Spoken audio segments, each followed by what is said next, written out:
સરદાર પટેલની 150મી જન્મજયંતિ વર્ષની ઉજવણીના ઉપલક્ષમાં બારડોલીમાં આયોજિત ખેડૂત સંમેલન પૂર્વે સરદાર સાહેબની કર્મભૂમિ સ્વરાજ આશ્રમ બારડોલીની મુલાકાત લીધી।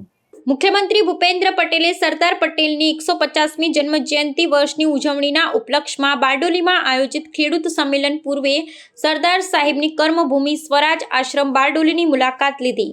મુખ્યમંત્રી શ્રી ભૂપેન્દ્ર પટેલે સ્વરાજ આશ્રમ બારડોલીની તેમની મુલાકાત દરમિયાન સરદાર પટેલ અને મહાત્મા ગાંધીની પ્રતિમાને સૂતરની આંટી પહેરાવી ભાવાંજલિ આપી હતી।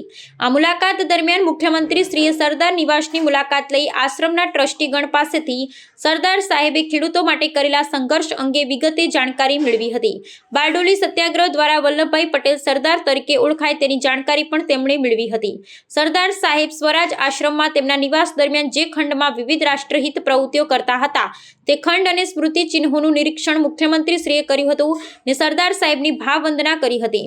આશ્રમના સંચાલકોએ સરદાર પટેલની 150મી જન્મજયંતિ વર્ષની ઉજવણીના આ વર્ષમાં મુખ્યમંત્રી શ્રી સ્વરાજ આશ્રમની મુલાકાતે આવ્યા એ માટે ખુશી વ્યક્ત કરી હતી। સરકાર દ્વારા આશ્રમને કરવામાં આવતી મદદ અંગે ટ્રસ્ટીગણે મુખ્યમંત્રી શ્રીનો આભાર વ્યક્ત કર્યો હતો। આશ્રમના પ્રમુખ ભીખાભાઈ પટેલ, ઉપપ્રમુખ કિરીટભાઈ પટેલ અને મંત્રી નિરંજનાબેન મુખ્યમંત્રી શ્રીનું શાલ ઓઢાડી સન્માન કર્યું હતું।